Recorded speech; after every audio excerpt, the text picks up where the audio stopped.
The Allen Line Company appreciates all of the dedicated carriers it takes to move loads across the U.S. Stay safe.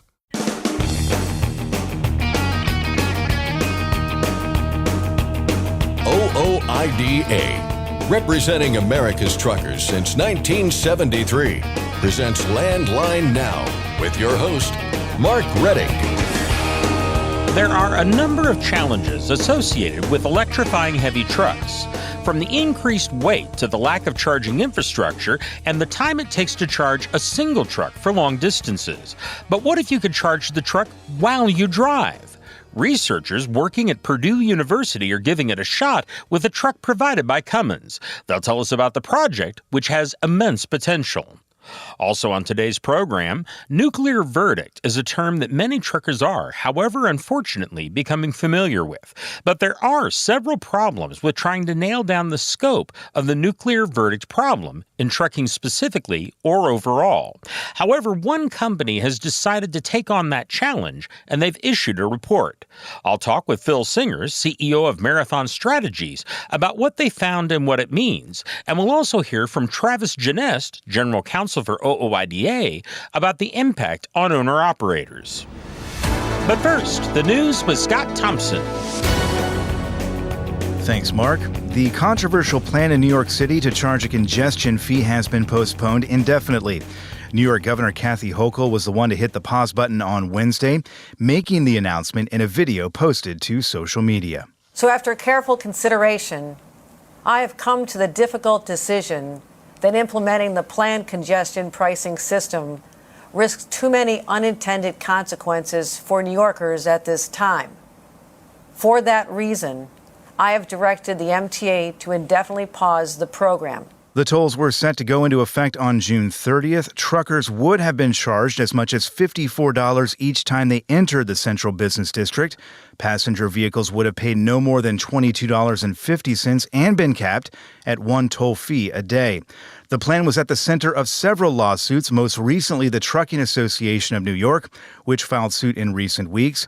But for now, that plan is on hold. Governor Hochul said she still supports a congestion pricing plan, which is intended to result in less air pollution, lower carbon emissions, and fewer crashes, just not now. Now, I want to be clear. My team worked into the final hours to find a way to implement this because the goals of congestion pricing in terms of reducing traffic and pollution are important. But hard-working New Yorkers are getting hammered on costs. And they and the economic vitality of our city must be protected. We cannot ignore the facts. Literally the year after the enactment of the law, New York City was the epicenter of the pandemic. It was the first and hardest hit of all U.S. cities. Many predicted New York would not recover. Well, thanks to hard-working and committed New Yorkers, those doomsayers have been proven wrong. Well, while our recovery has been stronger and swifter than anyone imagined, it is by no means complete. And we cannot afford to undercut this momentum, and I won't allow this delicate recovery to be jeopardized. The Trucking Association of New York had pointed out in its lawsuit that truckers do not have the luxury of choice and cannot use an alternative mode of transportation to do their jobs. And since all congestion pricing revenue would go toward public transit, truckers would receive no benefit from the tolling program, despite paying significantly more. Bipartisan support is building for a bill that's designed to cut red tape and streamline the security clearance process for people like truck drivers. 45 co-sponsors have now signed on to the Transportation Security Screening Modernization Act in the House. That includes 3 new lawmakers this week, Democrats Adam Schiff and Linda Sanchez on Monday, and Republican Guy Reschenthaler on Tuesday. The bipartisan bill is aimed at current TSA policies, which often require separate applications for required credentials, like the Transportation Worker Identification Credential and hazardous materials endorsements. That's despite TSA already conducting a security threat assessment for each program. The bill would standardize and streamline the process. There's also a Senate version. It currently has 5 co-sponsors. When introduced in March, Senator Roger Wicker of Mississippi said it would cut through red tape so workers can get back to moving goods across America, not wasting time and money. Cargo thieves aren't just going for smaller targets. A new report says high-value cargo theft is also on the rise. According to 2024 first quarter data from Overhaul, there were 11 recorded incidents in which the estimated total loss exceeded $1 million. The company recorded just one cargo theft that surpassed that value in the first quarter of 2023. In total, Overhaul recorded 371 thefts in the first quarter of 2024, a little more than 4 thefts per day. That's a 38% increase from the first quarter of 2023. As far as what types of loads are being targeted, the company said electronics remained at the top of that list. The company also noted a recent rise in the theft of pharmaceuticals, which it said can easily be sold on the black market for a sizable profit. July is coming up quick, which means fuel tax increases in several states. The hikes, which include diesel, typically kick in on July 1st in some states. This year, that list includes California, Illinois, Indiana, Missouri, and Virginia. The increases range from around 1 cent in Virginia and 1.5 cents in California and Illinois to around 2 cents in Indiana and nearly 3 cents in Missouri. The diesel tax is actually set to go down in at least one state on July 1st. That's when Maryland's diesel tax is dropping nearly 1 cent. New details about a warning from the FBI that came out earlier this spring. At the time, the agency was highlighting a texting scam that seemed to be targeting toll road users in multiple states. It's still going on. The Kansas Turnpike Authority is the latest state to post their own warning on social media about the scam. It's a so-called smishing scam, one in which the scammers send out a text message that appears to be from a toll road collection service. The text claims that the recipient owes them money and includes a legit-looking link to pay, but that link is not legit. Do not click on it. If you do by mistake, do what you can to secure your personal information and financial accounts and dispute any unfamiliar charges. You should also delete the text from your phone and file a complaint with the FBI Internet Crime Complaint Center at www.ic3.gov. A bill moving through the California State House would make it easier to prosecute vehicle break-ins. To convict someone of auto burglary, the current law in California requires prosecutors to prove beyond a reasonable doubt that the vehicle was locked. The rule also includes a requirement that victims physically come to court to testify that the vehicle was locked. But the bill moving through the State House in Sacramento would close the so-called locked door loophole. It would no longer require proof that a vehicle door was locked. Instead, forcible entry of a vehicle would be sufficient to prove the crime. The Colorado DOT has finished up improvements to a runaway truck ramp on Interstate 70 west of Denver. The ramp at Mount Vernon was shut down for about 6 months to make visibility and structural improvements. That work is now done and the ramp reopened earlier this week. However, some improvements are still in the works there. CDOT is still installing cameras and signage at the ramp, additions that should be done by this fall. And finally, a new survey says an increasing number of truck drivers are on the lookout for new driving opportunities. The Conversion Interactive Agency and People Data Analytics polled more than 1,900 drivers, and 40% of them said they are currently looking for a new truck driving job. That's up 7 points from the fall and the highest average since the groups began tracking this number. As for why they're looking for new opportunities, just under 82% said they wanted predictable pay, and some 61% said they wanted better home time. As for other takeaways, 55% of respondents said they expect the freight recession to end soon. On electric trucks, 72% said they had a negative feeling about them, citing the lack of infrastructure and reliability as the two biggest reasons why.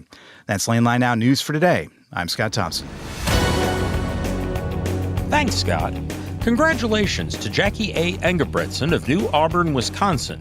She's received the OOIDA Safe Driving Award for 24 years of safe, accident-free driving. That's the equivalent of a car driver going 180 years without causing a single accident. The OOIDA Safe Driving Award program is sponsored by Shell Rotella. Next, Scott Thompson talks with two researchers from Purdue University about a plan to charge electric trucks while they're driving. And I'll discuss nuclear verdicts and their effect on owner-operators with Phil Singer, CEO of Marathon Strategies.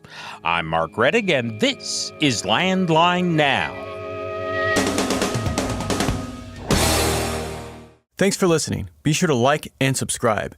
If you want more content, go to landline.media to get updated news, information, and archived editions of our show. Once again, that's landline.media. Every year, 28 million people are trafficked globally. The Your Roads, Their Freedom campaign seeks to raise awareness in the transport industry. Truck and bus drivers, be vigilant on the roads. If you see something suspicious, text 233-733 or be free.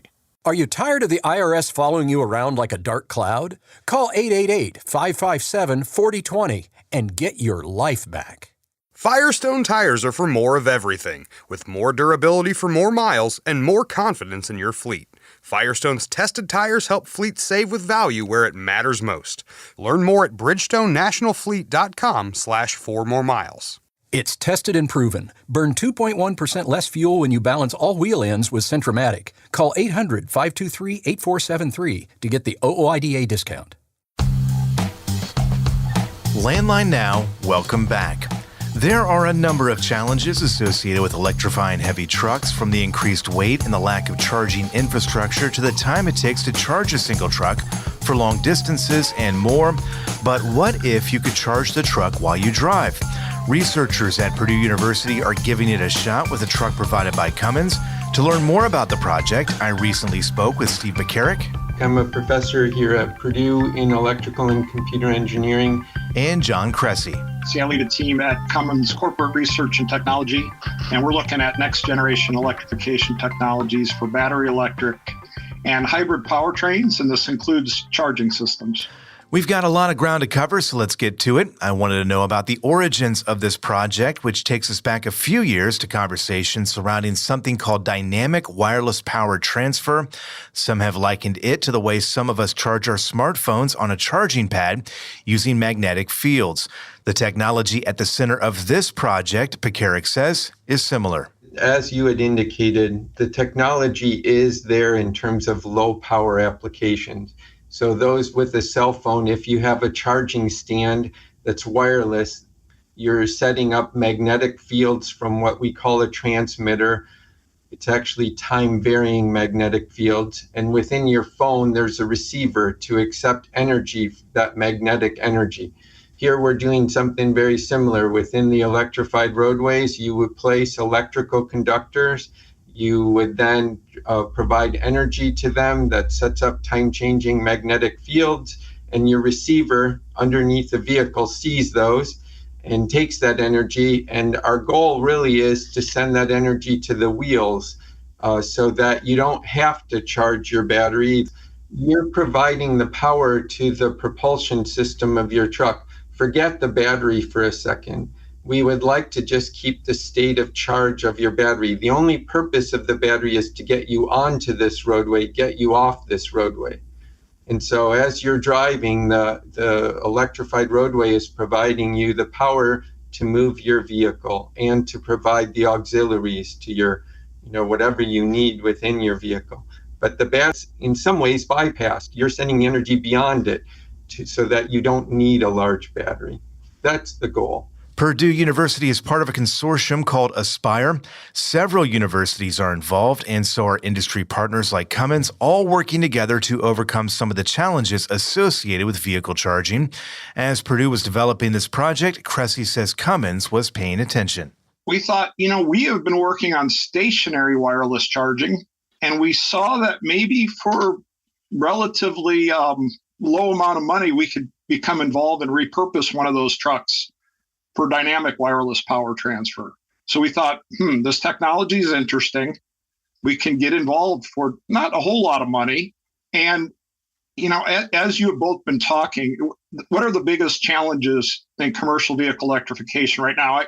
2 weeks ago, I was at ACT Expo out in Las Vegas conference, and it's a wonderful conference, all the new technologies, but the vehicle OEM executives were all lamenting the fact that market adoption of battery electric is just not taking off.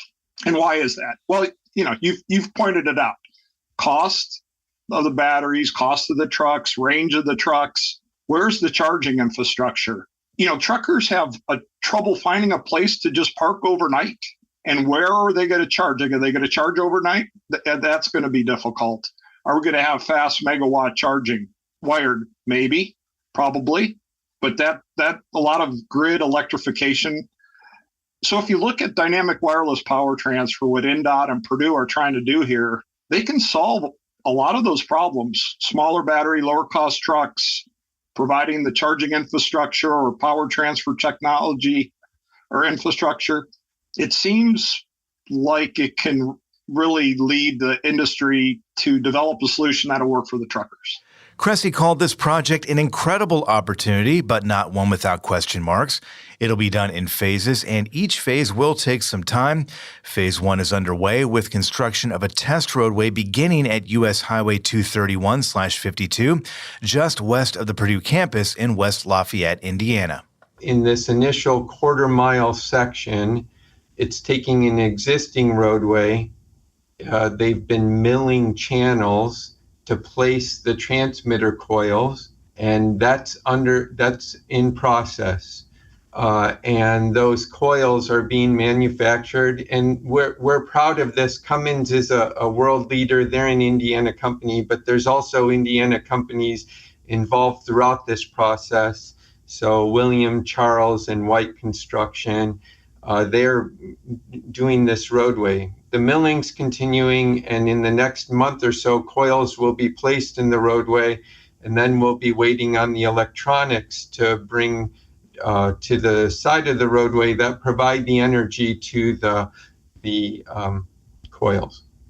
And then we're hoping a Cummins generator will provide us with the power to support those tests. Yeah, well, in parallel, we're working with Purdue to understand how we're going to integrate their receiver pad. So as Steve talked earlier, there's transmitters, coils in the roadway, and then there's a receiver pad on the truck. And that receiver pad is designed by Purdue. And then there's power electronics, which convert the AC power that's being transferred to DC, that the vehicle, either the batteries or the powertrain or the accessories can then use. So we're working right now with the Purdue researchers and integrating their components onto our truck. We're doing the design. There's obviously controls when you add this.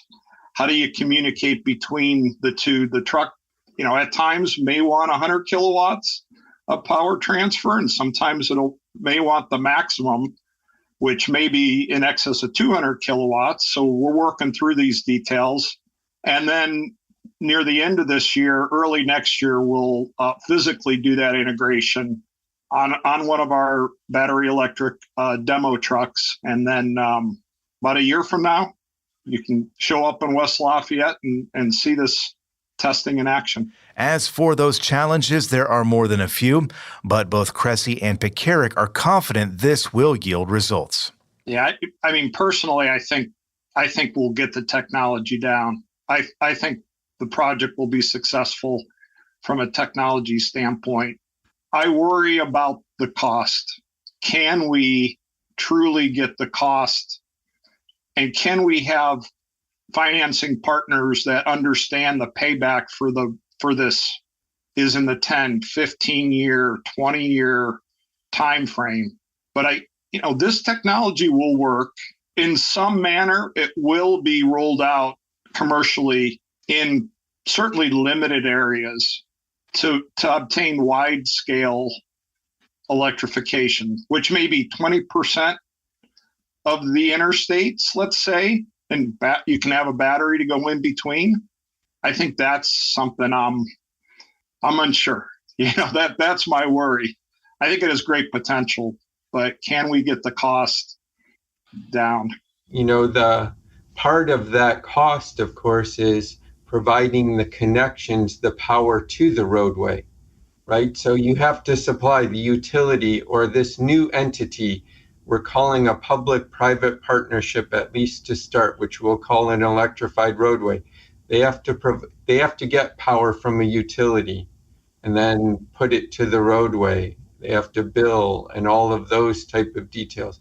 The billing part, I'm sure, they want to make money. That's not the issue. The issue is, where do you get the power from associated with this? Let's say it's 10 megawatt levels of power every mile. Okay, where are you going to get that from, especially in a power desert?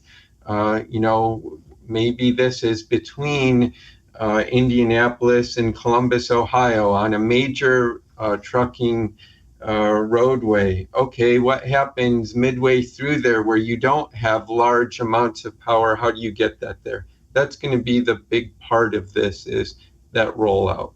I think that's the big hurdle. Since it's in its early stages, there's no telling where this project may be in the years to come. But if it is successful... Well, I think John alluded to initially that it would likely be on select dedicated roadway sections, and our initial vision looking long term is this is consecutive over large swaths of the interstate system. That's not anytime soon. So my speculation is this would be placed on main thoroughfares, 100-mile sections, and dedicated vehicle over those sections consistently. As the technology matures, then it moves out from there, and you have larger swaths of the interstate system dedicated to this, and that may be 25 or 30 years from now. It'll roll out in regions, maybe obviously heavy transportation regions. There'll still be overnight depot level charging. If you look at there are dedicated identified electric vehicle corridors that the federal government has said these are the corridors, and you just look at where truck traffic is predominant, and you can go after those. And some people, if we build it, some people will start using it and some people won't. And if those that start using it start to gain a competitive advantage because they don't have trouble finding charging stations, they're building the trucks, they're buying trucks with smaller batteries. And if it works, fleets are pretty smart. They'll gravitate to those solutions that work. Now, again, it's going to start off in regional haul, but pretty soon you'll have regional haul trucks that maybe aren't stopping for overnight charging, or they're able to easily run the slip seat where they don't have to stop and charge overnight. So I think if it's one of those, if we build it, they will come. I think that'll happen, but again, it'll happen, like Steve alluded to, in limited regions, and then it'll start to build out. Time will tell how this project pans out, but Cressy said something will, and engineers are working to come up with the best solutions possible. Some in the industry use the term for the next 15, 20 years, the messy middle on what our powertrains and what our trucks are going to be powered by. Is it going to be hydrogen? Is it going to be fuel cell? Is it going to be natural gas? Is it going to continue to be diesel? Are hybrids? And, Cummins is looking at all of that, because we know, again, over the next 15, 20 years, there has to be a wide variety of solutions. And then we'll see what can work cost effectively.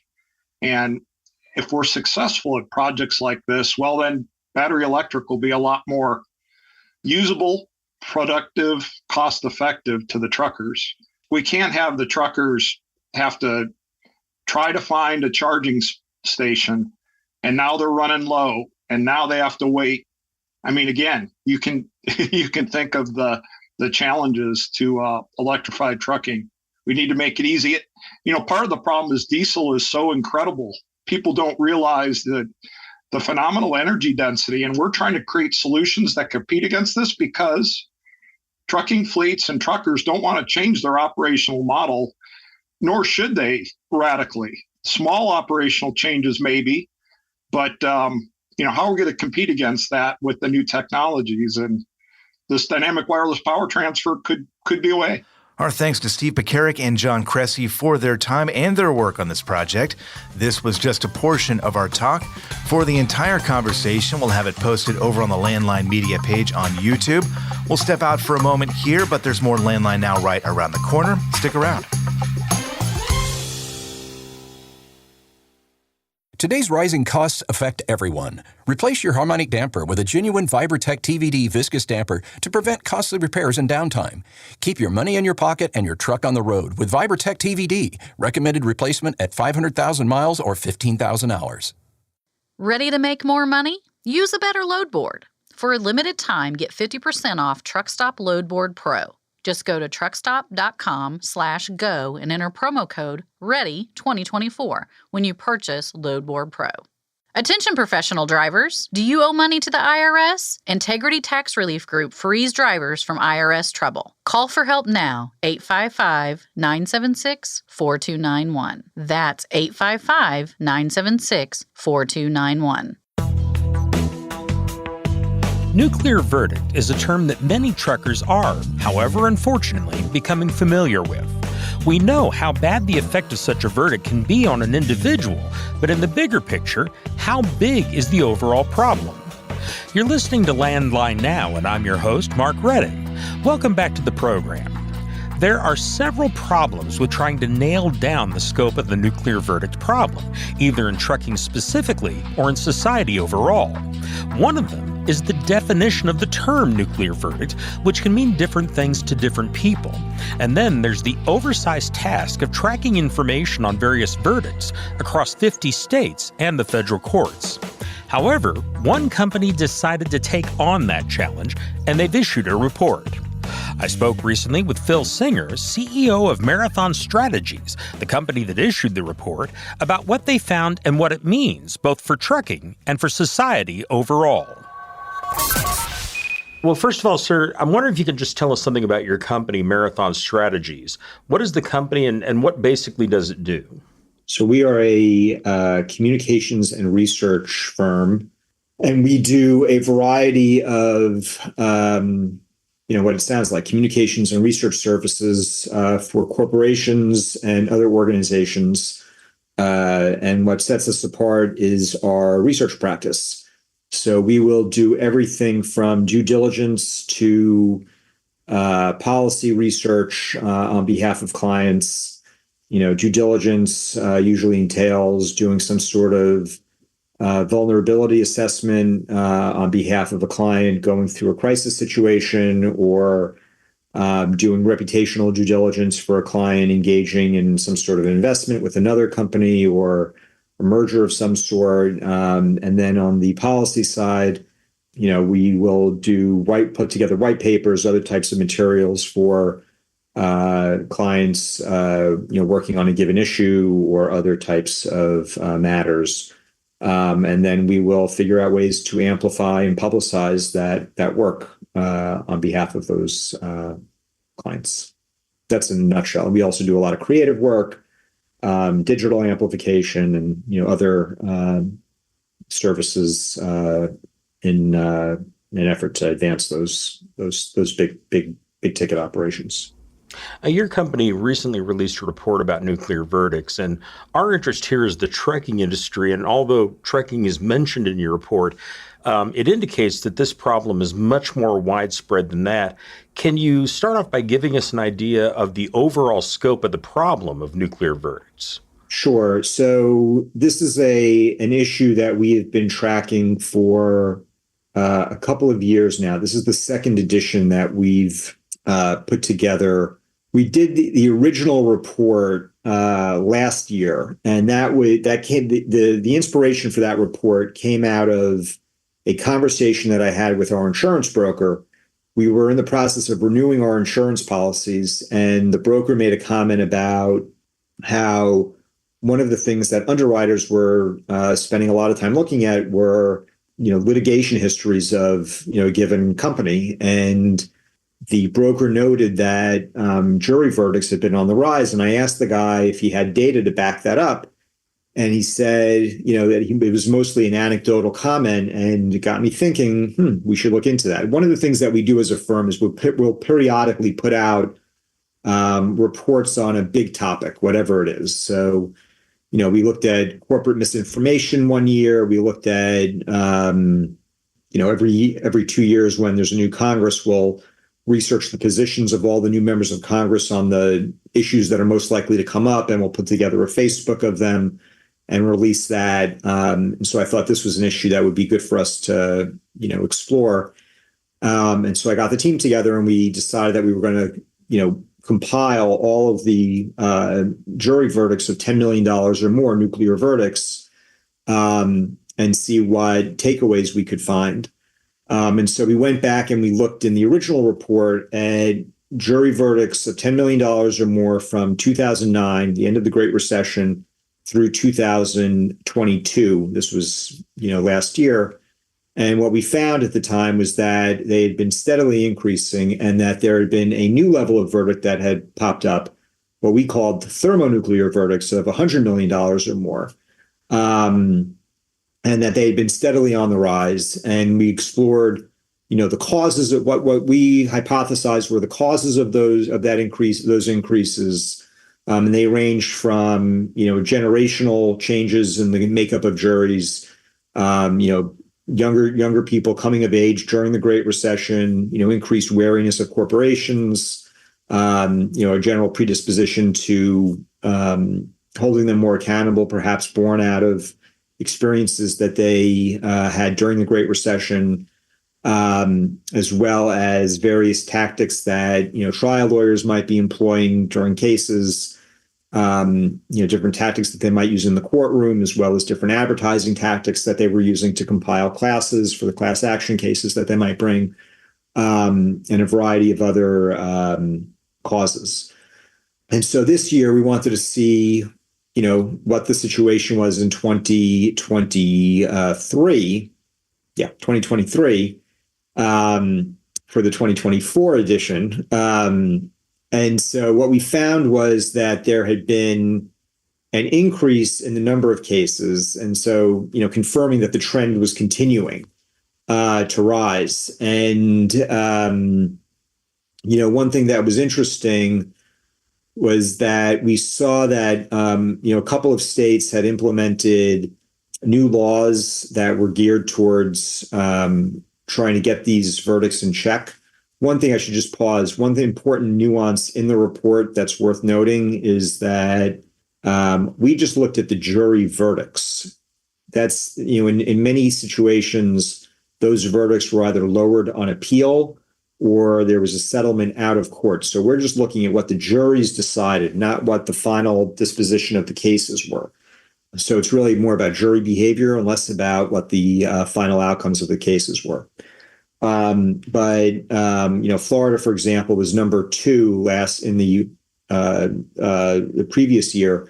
They fell to number 7. That was in part, according to our takeaway, our theory, because the state had implemented a couple of laws aimed at, capping legal fees, other measures that were meant to, check the rise of these verdicts. A number of other states have either passed similar legislation or have legislation that is under consideration that, through a variety of different means that would achieve similar outcomes.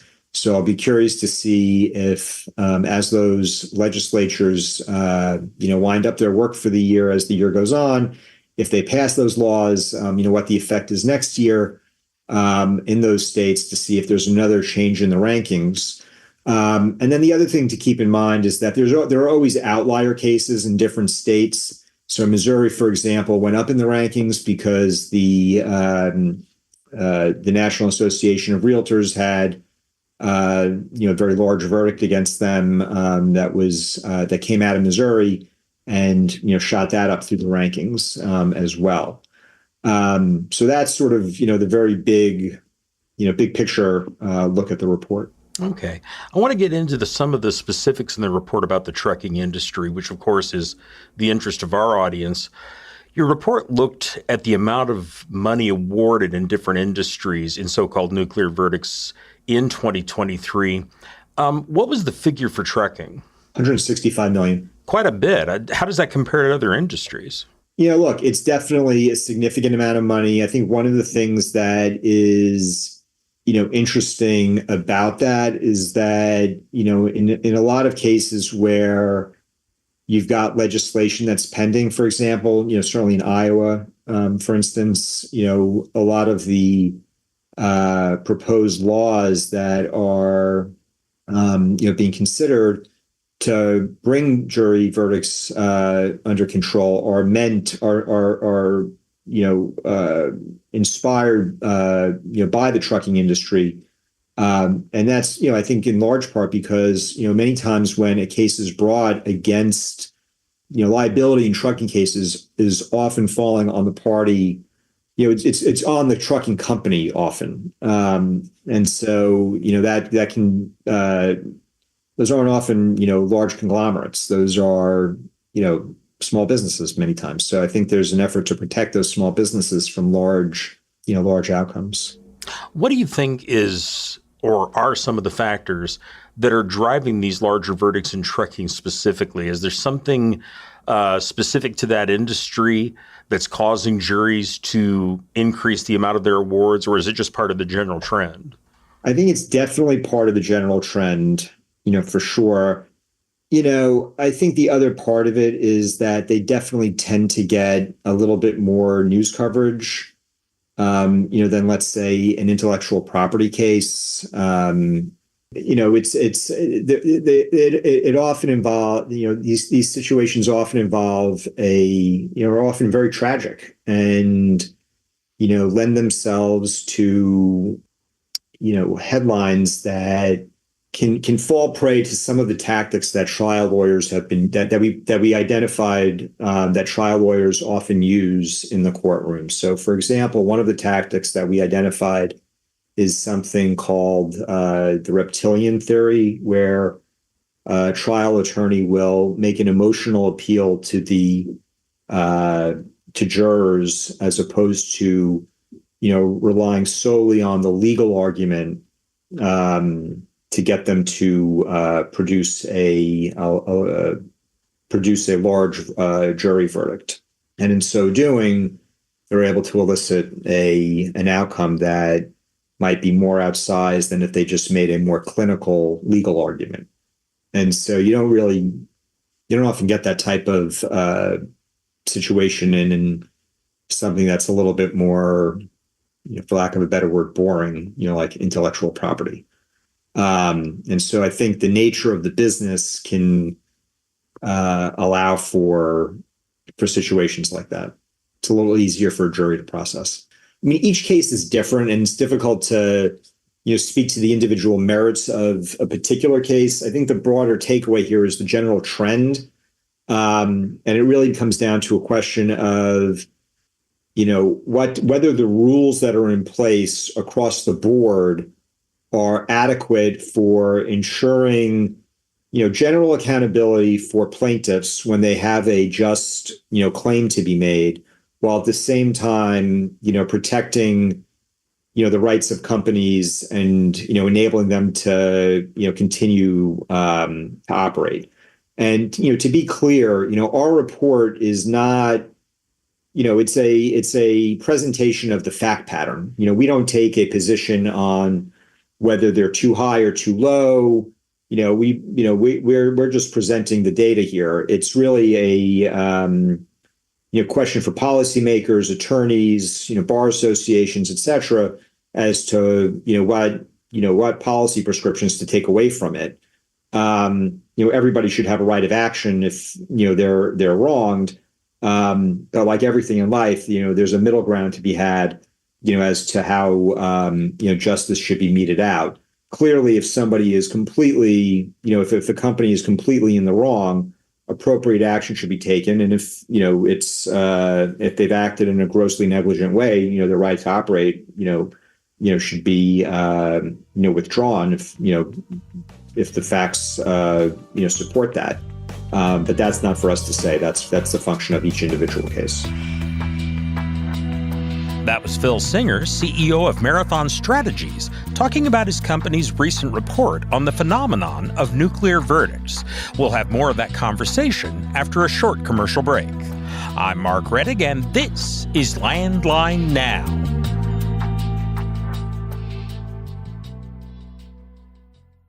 Penske owns and operates some of the best-maintained vehicles on the planet. Our used trucks come with a 5-year maintenance report and pre-sale inspection. So if you're in the market for a top-quality pre-owned truck, look no further. Search our inventory today at PenskeUsedTrucks.com. Control your toll costs and eliminate tolling headaches with Prepass Tolls. Prepass Tolls means toll volume discounts. Just one invoice for all tolls and fewer violations. Call 877-878-5970 or go to prepass.com. Since you started, what you've loved about trucking is the freedom. Heading out on your favorite route, a good driving song, and thinking about truck insurance. Well, maybe not that last one. That's why we're here. At OOIDA, we have a full range of truck insurance products, expert advice, and great customer service, helping you get the right coverage for your operation. Go to OOIDA.com, because your job is to drive. Our job is to help with everything else. Landline Now, welcome back. Before the break, I was talking with Phil Singer, CEO of Marathon Strategies, about his company's recent report covering the phenomenon of nuclear verdicts. We now continue with that conversation in progress. You mentioned earlier state laws that are trying to limit these, and we've been tracking a number of them. There was an effort in Wisconsin, I believe Illinois, you mentioned Iowa, and there are several others. I'm curious, do you see more states moving in that direction, taking a look at the broad trends across the country? Do you think we're going to see more of that? I think it depends on the state. I think it's certain states, I think, look, red states tend to go in this direction more than blue states do. California, for example, I would not expect to see something like this happen. It's interesting. New York doesn't have any caps on verdicts, but New York isn't among the top states for nuclear verdicts. So it really is. There are a lot of factors that contribute to where the verdicts are high. Some of it is, the case themselves. I mean, if you don't get a case that lends itself to a high verdict, you're not going to get one, even if you're in a state where there's no limit. The other elements that contribute to it, aside from, tactics that the trial lawyers are using, and the generational approach that we discussed earlier, are, various laws, state laws, because we looked at both state jurisdictions and federal jurisdictions, judges, who the judges are, the reputations for what they'll, how they'll conduct the trial and whatnot. There are some districts in Texas that on intellectual property issues that are much more friendly than you'd think. And so when venue shopping, certain, some lawyers will try to steer their cases there. So some of it is definitely jurisdiction specific in that regard. But this is one of those situations where it's a bit of a whack-a-mole in terms of containing the problem because it's not federally regulated, certainly obviously at the state level. And, since you're talking about juries, it's dependent on the geography in some respects. So a lot of factors at play. And I would imagine that, from a trend perspective, you're more likely to see red states address some of these issues than you are to see blue states do so. But to the extent that this trend becomes unmanageable, it's certainly possible that you see all states start thinking about it at the very least at some point. Taking a look at those, do you think that what these states that have acted are doing is adequate in terms of trying to control nuclear verdicts? To do that?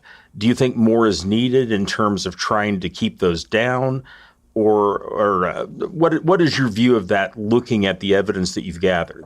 I think it's way too soon to say. In a lot of situations, those laws are, really, the ink the ink hasn't dried yet on the laws, on the signatures.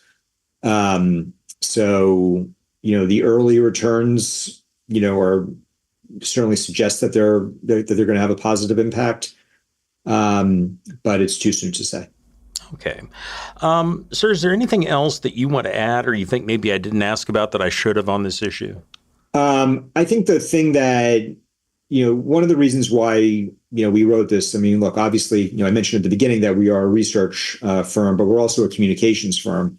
And I think one of the things that, we take away from these findings is that there's a reputational impact that these outsized jury verdicts have on a company as well. And, when a case is filed for a large amount of money against a given company, even before a trial is started, there's reputational fallout for that company. Because if somebody is reading a newspaper headline that says Company X is being sued for $90 million, the natural inclination on the part of the reader is to think that that company has done something wrong. And so those companies that find themselves in those types of situations that aren't working to defend themselves or shape the narrative around them are immediately playing on the defensive. And one of the things that we try to do is help them get on the offensive, at least in terms of explaining who they are, the facts around the case, and their overall character as a company. And so I think that's something that is often lost in the shuffle, particularly when they're dealing with a legal challenge, because the first thought is to call the lawyer. And in today's modern age, where social media reigns supreme, everyone's getting their news online, everyone's checking their phone every 5 minutes. The communication side of a legal matter has become more important than it's ever been. And it's something that poses as much of a threat as a legal action does. So I'll just add that. Well, thank you very much for your time and all the information. I sure appreciate it. Appreciate your time. Thank you so much. That was Phil Singer, CEO of Marathon Strategies, talking about his company's recent report covering the phenomenon of nuclear verdicts. And I'm in Studio A now with Travis Ginest. He's the general counsel at the Owner-Operator Independent Drivers Association. And Travis, I wanted to talk to you about the effect of this on owner-operators. How often or how many of these are we seeing in terms of nuclear verdicts in the owner-operator realm? There's certainly an increase over the last 5 years. The exact number is really hard to put your finger on because oftentimes you'll have a nuclear verdict and it gets appealed and then it gets settled before you really see where the number comes in at. From our own insureds, we have not, knock on wood, had a nuclear verdict, but we've certainly work hard to get those cases settled because there are many factors that go into these nuclear verdicts, okay? You may have a bad driver. You may have bad equipment. You may have, a child who's involved. This can all add into it, plus where the lawsuit is filed. There are certain venues that are far more dangerous than others. Okay. I want to talk also in the time we have remaining here. We've got about 2 minutes, but about the effect of this. I mean, obviously, a large carrier is going to have greater financial resources. What is the effect on an individual owner-operator if they're involved in one of these versus, say, the effect on a large carrier? Assuming that you have an individual owner-operator who has assets, if there's a nuclear verdict, obviously their insurance is gone or it's used up, is paid, to the plaintiff, and the plaintiff can, if they wish, go after the owner-operator and try to, access whatever assets they may have. Now, oftentimes, in my experience, the owner-operator will just file bankruptcy. Okay. And I'm assuming that because owner-operators tend to have a better claim history, they tend to have fewer accidents, that you mentioned that we have not seen that at OOIDA, but I assume that it's much less common overall in the owner-operator sphere. I think it is. I think you see more of the nuclear verdicts when you have a larger motor carrier because they have more assets. And frankly, the plaintiff's attorneys are looking for that type of a defendant when they go after a big verdict. They're not looking for somebody who, doesn't even own their own tractor and trailer. They live in a modest house. They have a modest lifestyle. That isn't of interest to most of these plaintiff's attorneys. They're looking for the Werner, the Creek Carrier, The something big like that, money. who have towers and towers of insurance. Okay. Well, Travis, we've run out of time, but thank you very much for the information. I'm happy to help. I've been talking with OOIDA General Counsel Travis Ginest. That's our show for today. I'm Mark Reddick, and this is Landline Now. Thanks for listening. Be sure to like and subscribe. If you want more content, go to landline.media to get updated news, information, and archived editions of our show. Once again, that's landline.media. Capital Reman is your leading source for quality remanufactured engines and components. Capital Reman stands ready to serve all OOIDA members to help reduce costly engine repairs or replacement. Visit capitalreman.com today and use code OOIDA10 to save. Get the most power performance out of your rig with Howe's Diesel Defender. It provides maximum lubricity and contains specialized IDX4 detergent to clean and prevent deposits and safely removes harmful water. Visit HowesProducts.com for more information. I'm a dad, a son, a husband, wife, I'm a writer, photographer. I farm. I'm a veteran. I love old cars, fishing, My kids. chrome, and I am a professional truck driver. And together we are OOIDA. OOIDA was founded by truckers to stand up and speak on behalf of truckers. We've done that by combining the individual voices of our members into a single, powerful voice. Protecting your interests, defending your rights. Join us! Make your voice heard. Join OOIDA, the Owner-Operator Independent Drivers Association. Call 1-800-444-5791 or visit OOIDA.com.